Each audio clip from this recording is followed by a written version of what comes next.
नमस्कार दोस्तों, आपका स्वागत है आपके अपने YouTube channel A to Z mobile repairing में। आज हम आपको बताने वाले हैं MI Redmi 5 में ऑफ ऑन लोगों की समस्या को हम कैसे सॉल्व कर सकते हैं, कैसे फिक्स कर सकते हैं, या क्या क्या तरीके हो सकते हैं इस प्रॉब्लम को सॉल्व करने के या ट्रेस करने के। तो आपसे रिक्वेस्ट है कि वीडियो को लास्ट तक और पूरा ज़रूर देखिएगा, ताकि आप इस फॉल्ट से जुड़े सभी तथ्यों को आसानी से समझ सकें और उन्हें चेक कर सकें और अपनी समस्या को जो है सॉल्व कर सकें, फिक्स कर सकें। बाकी आप सभी व्यूवर्स से हमारा एक ही रिक्वेस्ट है, एक ही विनती है कि अगर आप लोग हमारे इस चैनल पे अभी तक नए हैं, आप लोगों ने इस चैनल को सब्सक्राइब नहीं किया हुआ है, तो आप चैनल को सब्सक्राइब कर लें और बेल आइकन को ऑल पे टिक कर दें, ताकि आने वाले वीडियोज़ के नोटिफिकेशन आपको सबसे पहले मिल सकें और आप उन वीडियोज़ से भी कुछ ना कुछ सीख सकें और जानकारी ले सकें। तो फ़िलहाल देखिए, हमारा फ़ोन जो है लोगो पे ऑफ हो रहा है। जैसे हमने ऑन किया, अभी इसको हम चार्जर पे प्लग इन करके ऑन करके चेक करेंगे कि क्या हमारा चार्जर प्लग इन करने पे ऑन होता है या नहीं होता है। तो इससे हम पहले देख लेते हैं कि हमारी बैटरी चार्ज कितनी है। तो हमारी बैटरी जो है 85% के आसपास चार्ज शो कर रही है यहाँ पे। ये देखिए, मैं आपको जूम करके भी थोड़ा सा दिखाने की कोशिश करता हूँ कि हमारी बैटरी जो है कितनी चार्ज है। देखिए 85% हमारी बैटरी जो है चार्ज बता रही है यहाँ पे। तो हम चार्जर प्लग इन पे ही सेट को ऑन करके एक बार चेक करते हैं इस कंडीशन में। अगर हमारा फ़ोन चार्जर प्लग इन की सिचुएशन में ऑन हो जाता है तो 99% हमारे फ़ोन में बैटरी की समस्या हो सकती है, या आप कुछ कम परसेंटेज भी कह सकते हैं, हो सकता है। काफ़ी बार आपकी बैटरी के अलावा जो है आपकी बैटरी की थर्मल आईडी की जो लाइंस हैं फ़ोन से ब्रेक हो जाने पर भी ये समस्या आ सकती है आपके साथ। तब भी ऐसी सिचुएशन बन सकती है आपके साथ, आपका फ़ोन जो है पूरा ऑन नहीं हो सकता है और चार्जिंग पे जो है ऑन हो रहा हो आपका फ़ोन। ऐसी सिचुएशन कभी कभी बन जाती है, लेकिन ज़्यादातर नहीं बनती है। तो आगे की जो प्रोसेस है उसे हम जो है स्टेप बाय स्टेप बताते जाएंगे, आपको समझाते जाएंगे। तो फ़िलहाल अब मैं जो है चार्जर प्लग इन की सिचुएशन में ऑन कर रहा हूँ। देखते हैं कि देखिए, हमारा फ़ोन अभी भी ऑन नहीं हो पा रहा, बूट नहीं हो पा रहा पूरी तरह से। हमारा फ़ोन बूट नहीं हो रहा। इसका रीज़न क्या हो सकता है? देखिए, बैटरी भी हमारी ख़राब हो सकती है, लेकिन यहाँ पे चार्जर प्लग इन करने पर भी हमारी बैटरी जो है सॉरी दोस्तों, हमारा फ़ोन जो है ऑन नहीं हो रहा है। यहाँ पे हमारी बैटरी की समस्या नहीं हो सकती है। 100% नहीं कह सकते कि नहीं है, चांसेस कम हो जाते हैं अगर चार्जर पे आपका फ़ोन नहीं ऑन हो रहा है। देखिए, होता क्या है कि जब भी बैटरी हमारी कम करंट ड्रॉ करती है बूटिंग के टाइम पे, तो उस समय हमारा फ़ोन ऑफ हो जाता है। यानी कि जब भी हमारी बैटरी वीक हो जाती है, उसके अंदर करंट कंजप्शन जो है कम बचता है, तो वोल्टेज की बात नहीं कर रहा हूँ मैं, करंट की बात कर रहा हूँ, तब ऐसी समस्या आती है।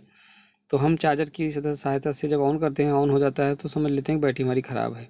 दूसरा, हमारा बैटरी कनेक्टर और PMIC जो भी है आपकी बैटरी के लिए लगी होती है, DC to DC IC या primary power supply IC, PMI यानी कि प्राइमरी पावर सप्लाई IC। तो यहाँ पे PMI 8940 IC लगी हुई है, उसकी भी समस्या हो सकती है। या बैटरी कनेक्टर पे आने वाली जो भी थर्मल आईडी की लाइंस है, या उन पे वोल्टेज ना आ रहा हो, ऐसी भी समस्या हो सकती है। तो फिलहाल हमने बैटरी को एक तरीके से चेक कर लिया है। अभी फ़िलहाल एक तरीका मैं और आपको इस वीडियो में बताऊंगा बैटरी को ट्रेस करने का, कि बैटरी आपकी वर्किंग में है या नहीं है, बैटरी आपकी काम कर सकती है या नहीं कर सकती। तो पहला तो हम वोल्टेज मेजर कर रहे हैं। यहाँ पे हमारी बैटरी का जो 4.2 करके कुछ वोल्टेज है, यानी कि बैटरी लगभग फुल चार्ज है। और अब सेकंड स्टेप ये है कि बैटरी तो हमारी हमने दो तरीके से चेक कर ली। पहला, चार्जर की सहायता से ऑन किया। दूसरा, वोल्टेज चेक कर लिया। तीसरा, आप बैटरी कनेक्टर पर कूल टेस्टिंग करेंगे कि हमारी बैटरी कनेक्टर की सभी चारों लाइंस आ रही हैं या नहीं प्रॉपर, यानी कि माइनस, प्लस और थर्मल और आईडी। तो देखिए, यहाँ पे हमारा थर्मल, आईडी और पॉजिटिव नेगेटिव चारों सप्लाई जो है रिवर्स रीडिंग शो कर रहे हैं, यानी कि हमारी ये कनेक्टिविटी जो सप्लाई की है कहीं ना कहीं से जुड़ी हुई है। हमारी जो लाइंस हैं कहीं से ब्रेक नहीं है, ये क्लियर हो चुका है कूल टेस्टिंग के माध्यम से हमारा। तो अब जो है हमें यहाँ पे हॉट टेस्टिंग करनी पड़ेगी। हॉट टेस्टिंग का मतलब है वोल्टेज मेजरमेंट करना होगा। वोल्टेज मेजरमेंट हम बैटरी लगा के कर नहीं सकते, क्योंकि बैटरी का वोल्टेज आएगा। तो अब हम फ़ोन में चार्जर प्लग इन करेंगे और हॉट टेस्टिंग करेंगे बैटरी कनेक्टर पर। बैटरी कनेक्टर पर हमें थर्मल और आईडी के वोल्टेज चेक करने हैं। पॉजिटिव वोल्टेज हो सकता है ना मिले, कुछ मॉडल्स में नहीं मिलते, तो पॉजिटिव वोल्टेज के लिए आपको वीपीएच की सप्लाई यानी वीपीएच की लाइन में पॉजिटिव वोल्टेज चेक करने होंगे। अगर वहाँ पर आपका वीपीएच की सप्लाई बन रही है 3.7 वोल्ट के समथिंग, तो आपका जो आईसी है वो सही हो सकता है। वीपीएच प्लस थर्मल और आईडी, तो ये देखिए थर्मल और आईडी पे भी दोनों पे 1.4 एक पे 2 पॉइंट कुछ करके वोल्टेज आ रहा है, यानी कि ये दोनों वोल्टेज हमारे प्रॉपर बन रहे हैं, इनकी भी कोई समस्या नहीं है। बैटरी पे चेक करते हैं, अगर वी बैट पे तो 0.18 कुछ करके हमारा वोल्टेज जो है आ रहा है, जो कि कम है, लेकिन ज़रूरी नहीं ये वोल्टेज आपका फुल बैटरी के बराबर मिले। आपको वीपीएच की लाइन में चेक करना है। देखिए यहाँ पे मैं चेक कर रहा हूँ वीपीएच की सप्लाई कहाँ कहाँ मिल सकती है आपको। आपके लाइट सेक्शन में, यानी कि लाइट डायोड या लाइट कॉइल में मिल सकती है। पीएफओ के सेक्शन में, जो कि यहाँ पे देखिए स्टील लगी हुई है, तो वो रिमूव नहीं, वरना मैं आपको वहाँ भी चेक करवा देता। तो आप फ़िलहाल हमारा डीसी टू डीएसी आईसी हमारी जो यानी चार्जिंग आईसी है, जो पीएमआई आईसी है, यहाँ पे ग्राफिक्स आईसी का काम करती है, चार्जिंग आईसी का काम करती है, और डीसी टू डीसी आईसी का काम करती है, यानी पीएमआई 8940 आईसी यहाँ पे लगी हुई है। ये ओके है। ओके किस हिसाब से है, अगर आपका थर्मल वोल्टेज आ रहा है, आईडी आ रहा है और वीपीएस सप्लाई आ रहा है, यानी ये तीनों चारों सप्लाई बन रहा है, तीनों सप्लाई बन रहा है, तो आपका जो है ये जो समस्या है आपके फ़ोन में जो डीसी डीसी आईसी है उसकी वजह से नहीं है। आप ये कह सकते हैं कि ये समस्या आपकी आईसी की नहीं है। तो यहाँ पे हमारी आईसी भी आइडेंटिफाई हो गई कि हमारी आईसी की वजह से भी ये दिक्कत नहीं बन रही है। तो अब आखिरकार समस्या हमारी बन कहाँ से रही है, ये भी तो हमें ट्रेस करनी है। तो फाइनली हम फिर से एक बार अपनी बैटरी को चेक करेंगे। तो देखिए यहाँ पे 2 कॉइल्स पे वोल्टेज आता है वीपीएस सप्लाई का, वो दोनों मैंने मेजर कर लिए, वो बन रहे हैं, उसका भी इशू नहीं है, कोई कॉइल वगैरह भी हमारा ब्रेक वगैरह नहीं है जिसकी वजह से ये समस्या है। तो ये भी मैंने ट्रेस कर लिया। अब मैं आपको बताने वाला था कि एक और तरीका था जिससे हम अपनी बैटरी को जो है ट्रेस कर सकते हैं। वो तरीका क्या होता है, आपको बैटरी को कनेक्ट कर देना है आपके फ़ोन में, पीसीबी में, और आपको अपने फ़ोन को ऑन करना है। और जब आपको फ़ोन को ऑन करते हैं उस समय आपको अपनी बैटरी की सिचुएशन को चेक करना है वोल्टेज के माध्यम से, यानी मल्टीमीटर को आपको वोल्टेज रेंज पे सेट करना है। और सेट को जो है ऑन करने से पहले आपकी जो मीटर की प्रॉप है अपने बैटरी के टर्मिनल्स पे कहीं ना कहीं कनेक्ट कर ले। तो पॉजिटिव टर्मिनल हमारा बैटरी के पास भी आ रहा है, और ये डीसी डीसी आईसी के पास हमारा शंट रजिस्टर लगा हुआ है, वहाँ पे भी आ रहा है। तो हम शंट रजिस्टर पे जो है अपनी बैटरी की वोल्टेज को मेजर करेंगे। माइनस को माइनस कर देंगे, पॉजिटिव को पॉजिटिव पे रखेंगे, यानी कि माइनस प्रॉप को अपनी मीटर की माइनस में यानी ग्राउंड पे, और पॉजिटिव प्रॉप को अपनी जो है जो हमारा आपका शंट रजिस्टर लगा हुआ है उस पर हमारा बैटरी का सप्लाई डायरेक्ट आता है। आप मीटर से चाहें तो चेक कर सकते हैं, तो मीटर के माध्यम से आप उसे चेक कर ले। ये देखिए यहाँ पे आपका वाइट कलर का शंट रजिस्टर लगा हुआ है, आपको इस पर जो है वोल्टेज मेजर करने हैं। 4.270 हमारा बैटरी का वोल्टेज शो कर रहा है। अब हम इस सिचुएशन में अपने फ़ोन को जो है ऑन करेंगे। अगर यहाँ पे हमारा जब वोल्टेज ड्रॉपिंग होती है बहुत ज़्यादा, आपका 0.25 मिली एम्पियर तक का वोल्टेज जो है, सॉरी दोस्तों, 0.25 मिली वोल्टेज तक का ही करंट वोल्टेज जो है ड्रॉप करेगा, करंट नहीं सॉरी दोस्तों, वोल्टेज जो है ड्रॉप होगा। यानी कि अगर आपका 4.25 के आसपास वोल्टेज दिखा रहा है तो बहुत ज़्यादा आपका 4.00 हो जाएगा, इससे ज़्यादा ड्रॉप नहीं होगा। ज़्यादातर मैक्सिमम आपका 10 वोल्ट यानी 0.10 वोल्ट के आसपास जो है ड्रॉपिंग आती है। तो यहाँ पर देखिए, आप वोल्टेज को देखिए, मैं जब भी आपका जो फ़ोन है ऑन करता हूँ वोल्टेज जो है ड्रॉपिंग क्या हो रही है। अगर यही वोल्टेज आपका ड्रॉप होके 3.7 से नीचे या 6 से नीचे या 5 से नीचे चला जा रहा है, या 3.7, 3.5, 3.2 अगर फुल बैटरी चार्ज होने पे जा रहा है, तो आपकी बैटरी की समस्या हो सकती है, तो आपकी बैटरी ख़राब हो सकती है। पर इस कंडीशन में देखिए हमारा 4 वोल्ट से नीचे बैटरी जा ही नहीं रहा है, इसका मतलब ये है कि हमारी बैटरी जो है 100% ओके है और कैपेबल है हमारे फ़ोन को ऑन करने के लिए, यानी ये बैटरी का हमारी फॉल्ट नहीं है। हाँ, एक रीज़न और हो सकता है कि आपकी बैटरी से जो थर्मल और आईडी की लाइंस हैं वो ब्रेक हों, वो ख़राब हों, उसकी वजह से भी ये समस्या आ सकती है। तो उसके लिए आपको कुछ भी नहीं करना है, सेम न्यू बैटरी या किसी अदर सेट से बैटरी निकाल कर चेक कर लेनी है एक बार, या फिर आपकी बैटरी को किसी अदर सेट पे चेक कर लेना है जिससे आपका कन्फर्मेशन हो जाएगा। यहाँ पे अगर करंट ड्रॉपिंग की वजह से आपकी जो समस्या आ रही है, वोल्टेज और करंट की ड्रॉपिंग की वजह से आ रही है, तो आप इस तरह से मेजर करेंगे तो आपकी बैटरी चेक हो जाएगी कि आपकी बैटरी जो कैपेबल है या नहीं है फ़ोन को ऑन करने के लिए। तो थर्ड स्टेप अब कुछ नहीं बचता है हमारे फ़ोन में। इसका मतलब ये है कि हमारा बैटरी ओके है, तो अब हमारे पीसीबी में कहीं ना कहीं या फ़ोन में कहीं ना कहीं शॉर्टिंग होगी या कुछ ना कुछ फॉल्ट होगा। तो उसके लिए हमें क्या करना है, जो भी हम रिमूव कर सकते हैं अपनी पीसीबी से उसे हम रिमूव कर देते हैं, बाहर निकाल देते हैं और फिर से अपने फ़ोन को जो है ऑन करके चेक करेंगे कि हमारा फ़ोन जो है क्या सिचुएशन दिखा रहा है या क्या सिचुएशन अभी हमारे फ़ोन की है। तो अब हमने जो है सभी चीज़ें रिमूव कर दी हैं जो भी रिमूव हो सकती थी, चार्जिंग फ्लैक्स और आपका दोनों कैमरे, क्योंकि इनमें भी अगर कहीं शॉर्टिंग होगी, कोई वोल्टेज ड्रॉप हो रहा होगा तो आपका फ़ोन जो है बूटिंग के टाइम ऑफ होगा, बूट नहीं कर पाएगा। तो ये देखिए हमने कैमरे निकाल दिए और चार्जिंग फ्लैक्स निकाल दिया और हमारा फ़ोन जो है आसानी से बूट हो गया, ऑन हो गया। देखिए अभी हमारा वीडियो समाप्त नहीं हुआ है, ख़त्म नहीं हुआ है और आपसे यही कहना चाहेंगे कि वीडियो में लास्ट तक बने रहें। इसका रीज़न भी मैं आपको बताऊंगा, वो कौन सा वोल्टेज है, वो कौन सी सप्लाई है जिसकी वजह से हमारे इस फ़ोन में ये समस्या आ रही थी और उसका कितना वोल्टेज है और उसके ड्रॉप होने पर या उसके शॉर्ट होने पर या उसके ना आने पर हमारे फ़ोन में क्या दिक्कत हो सकती है, ये भी मैं आपको बताऊँगा।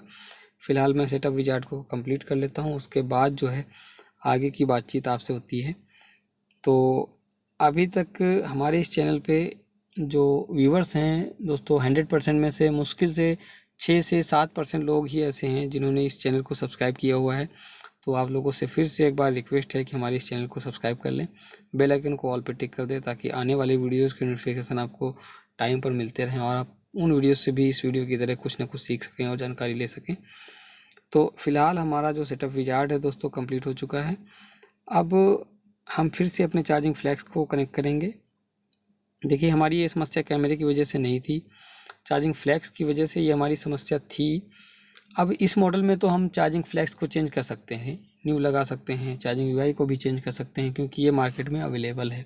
ऐसे बहुत से मॉडल हैं, ऐसे बहुत से ब्रांड हैं जिनका चार्जिंग पट्टा, चार्जिंग फ्लैक्स, चार्जिंग यूआई कुछ भी मार्केट में अवेलेबल नहीं है और उसमें अगर ऐसी समस्या आ जाती है तो हम उसे कैसे रिपेयर करेंगे, हम उसे कैसे सॉल्व करेंगे, कैसे फिक्स करेंगे, इस चीज़ को हम इस वीडियो में बताने वाले हैं आपको और डिटेल में समझाएंगे। ये वीडियो मैंने काफ़ी ज़्यादा डिटेल में बनाई हुई है ताकि आप लोगों को अच्छे से सल्यूशन मिल सके और आपको कुछ सीखने को भी मिले, ताकि आप जो है एक पर्टिकुलर फॉल्ट को ना सॉल्व करके एक पर्टिकुलर बीमारी को यानी पर्टिकुलर फॉल्ट को किसी भी मॉडल में सॉल्व कर सकें।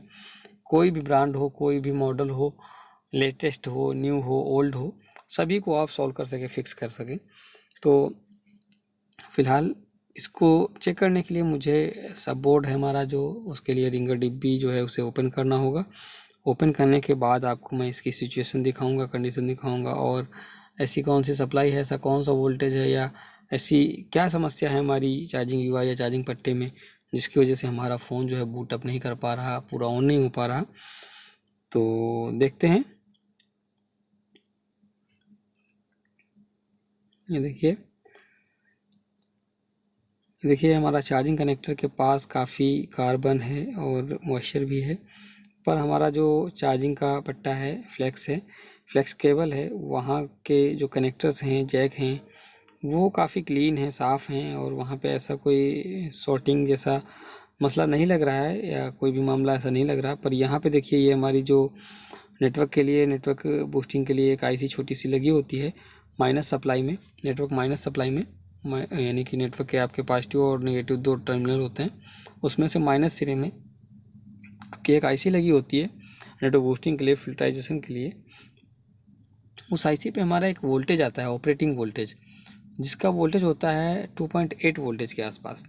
और वो वोल्टेज अगर आपका कहीं से भी ड्रॉप हो जाता है या शॉर्ट हो जाता है तो उस वोल्टेज के शॉर्ट होने की वजह से ये आपकी समस्या जो है आ सकती है आपके फ़ोन में। कुछ ऐसे मॉडल्स हैं जो रिस्टार्टिंग की कंडीशन में भी आ जाते हैं, फ़ोन रिस्टार्ट होते रहते हैं, और कुछ मॉडल ऐसे होते हैं ऑन होते हैं, लोगों पे ऑफ हो जाते हैं। देखिए जब भी कोई फ़ोन लोगों पे ऑफ होता है तो आपका हमेशा, यानी कि जब भी आपका लोगो आया ऑफ हो गया और ऑन नहीं हुआ अपने आप से, वो कंडीशन हमेशा हार्डवेयर की होती है, बैटरी की होती है, बैटरी आईडी की होती है, थर्मल आईडी की होती है, या डीसी आईसी की होती है, या इसी तरह से कोई ना कोई सप्लाई के शॉर्ट हो जाने से, ग्राउंड हो जाने से भी होती है।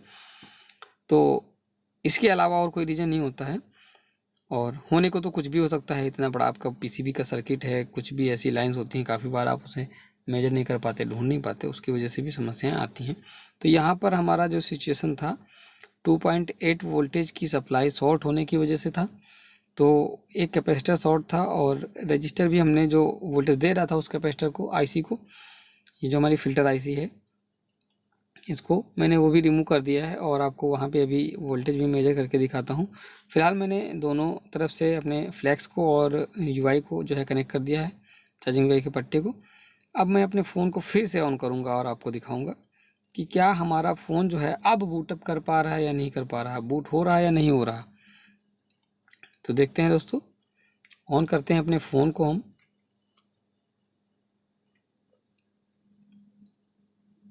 और इंतज़ार करते हैं थोड़ा सा बूट होने का अपने फ़ोन के। ये देखिए, जैसे ही एंड्रॉयड आता था हमारा फ़ोन ऑफ हो जाता था, और अभी हमारा फ़ोन ऑन हो रहा है और ऑफ नहीं हुआ। तो मैं आपको वोल्टेज मेजर करके दिखाता हूँ वो कौन सा वोल्टेज है और कहाँ पे आता है इस मॉडल में। और ऐसे ही बहुत से हुआई हॉनर के मॉडल्स आते हैं जिनमें भी ये समस्या आती है, और आप उन्हें भी इस तरह से सॉल्व कर सकते हैं। कुछ मॉडल्स ऐसे होते हैं सप्लाई के शॉर्ट होने पर ऑटोमेटिक रिस्टार्टिंग की समस्या भी उनमें आ जाती है, पर उनमें सॉफ्टवेयर की दिक्कत नहीं होती इस सिचुएशन में, हार्डवेयर की ही समस्या होती है। तो उन्हें भी आप कुछ इस तरह से सॉल्व कर सकते हैं। तो आपको कुछ नहीं करना, सिंपली चार्जिंग फ्लैक्स को रिमूव करके चेक कर लेना है। अगर आपकी इस 4G आईसी की वजह से जो है 4G फ़िल्टर आईसी की वजह से जो है अगर आपकी शॉर्टिंग हुई है तो आपकी वो समस्या आसानी से दूर हो जाएगी। तो ये देखिए 2.718 करके आपकी वोल्टेज आ रही है, यानी कि 2.8 का जो वोल्टेज है यहाँ पे आ रहा है आपका। कुछ ड्रॉपिंग हो जाती है रास्ते में फ्लैक्स और पट्टे वगैरह में, तो वो 2.8 करेक्ट नहीं पहुँच रही, पर 2.71 करके कुछ पहुँच रही है, यानी कि इसे 2.8 ही कहेंगे। यानी 2.8 की जो सप्लाई आपकी बन रही थी वो कहीं ना कहीं से शॉर्ट हो रही थी, ग्राउंड हो रही थी, जिसकी वजह से आपका फ़ोन पूरी तरह से बूटअप नहीं कर पा रहा था। तो मिलते हैं किसी नेक्स्ट वीडियो में दोस्तों, किसी नेक्स्ट जानकारी के साथ। तब तक के लिए जय हिंद, जय भारत, वंदे मातरम। धन्यवाद दोस्तों वीडियो को लास्ट तक और पूरा देखने के लिए। मिलते हैं किसी नेक्स्ट वीडियो में।